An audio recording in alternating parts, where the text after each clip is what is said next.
Ever feel like you're meant for something more, but you just can't get yourself to start? You dream big, you want to grow, but when it's time to take action, you freeze, you scroll, you procrastinate. You tell yourself, tomorrow I'll start. But then tomorrow becomes next week, and that turns into months, sometimes even years. You're not alone. And no, you're not broken. Because here's the truth. You're not lazy. You're just overwhelmed. And once you understand why, everything can change. Who has never said, tomorrow I'll do it? We've all done it. And while it might feel innocent or temporary, it often becomes a habit. One that silently blocks our growth. This behavior is called procrastination. In simple terms, it is the act of delaying something important and replacing it with something easier or more pleasant, like watching another episode, checking your phone, or organizing things that don't need organizing. But here's what most people get wrong. Procrastination isn't laziness. It's a protective mechanism your brain uses to avoid discomfort. There are two key reasons we procrastinate. 1. Perfectionism. 2. Emotional avoidance. Let's break these down clearly. If you're someone who likes things to be well done, organized, and without mistakes, your brain can start to feel overwhelmed. When a task seems complex or uncertain, the prefrontal cortex, the part of your brain responsible for decision-making, starts to struggle. And your brain says, let's avoid this. So it feeds you excuses like, I'll do it tomorrow. I need to be more prepared. I don't have time right now. But the truth is, it's not lack of time. It's fear. Fear of not doing it perfectly. And that fear causes paralysis. This is why you might keep delaying writing that email, starting that business, or even going to the gym. It was not that you were lazy.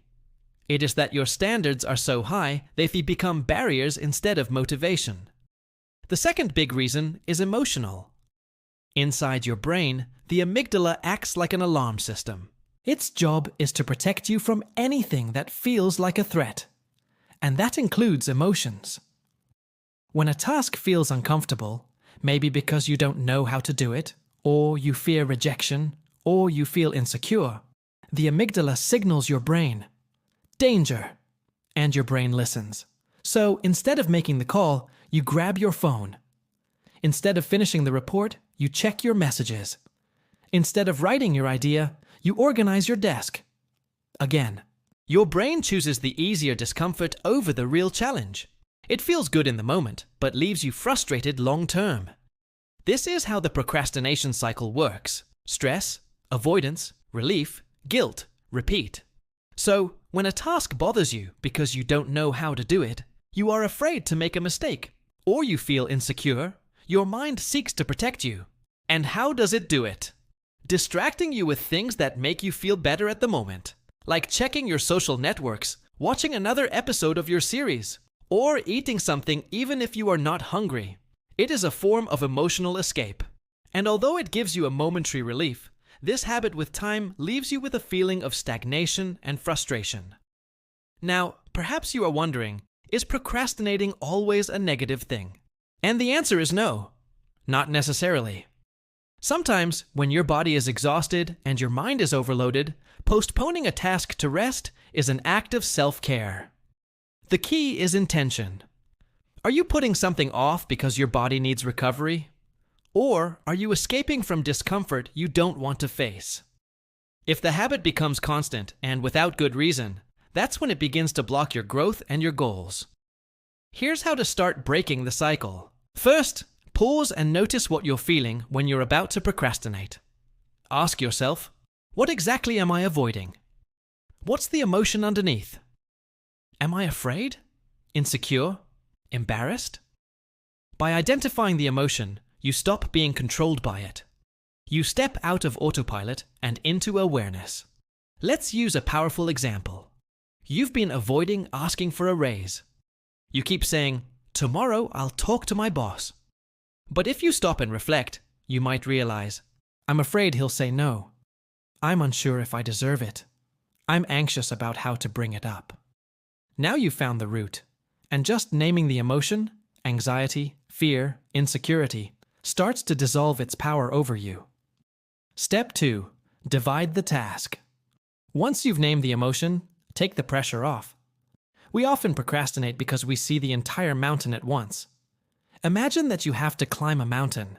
If you stay down, looking to the top, you probably think, "I'm not going up all that," and you turn around.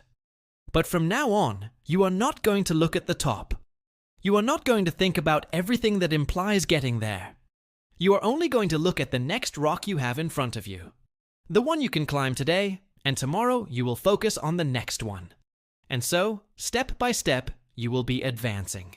Let's continue the raise example. Instead of imagining the whole conversation, Day 1. Write down why you want the raise. Day 2. Practice saying the first sentence. Day 3. Walk past your boss's office and breathe. Each step is manageable, and every step gives you more clarity, strength, and confidence. Another example, you want to start exercising. But instead of setting a goal like work out 1 hour every day, start with Day 1. Put on your workout clothes. Day 2. Go for a 10-minute walk. Day 3. Repeat or add 5 more minutes. There's no pressure to succeed instantly. You're building consistency, gently and steadily. Step 3. Build momentum with action. Every small action is like adding a log to a fire. The flame gets bigger and brighter. It's not about doing everything. It's about doing something. Today, these small actions send a message to your brain. I'm doing it. I'm moving. And that message changes everything. The more often you act, the easier it becomes to keep going. Momentum is more powerful than motivation. Motivation is a feeling. Momentum is a habit. Step 4. Celebrate to reinforce. After each tiny win, reward yourself. Play music, enjoy a stretch. Say, I did it. Your brain needs to link effort with pleasure. This builds the habit loop. You don't need a huge celebration, just a moment of acknowledgement. It's that emotional reward that makes you come back and try again tomorrow. Closing. Your next rock. Remember, you don't need the courage to climb the whole mountain. You only need the strength to reach the next rock. Take a breath. Choose your next step. 1 sentence, 1 walk, 1 honest reflection. That's how change begins. Every little action you take builds the confidence needed to take the next step. You only need determination to climb the next rock on the way. You're not lazy. You're not broken. You're just human. And you're capable of incredible things, 1 step at a time.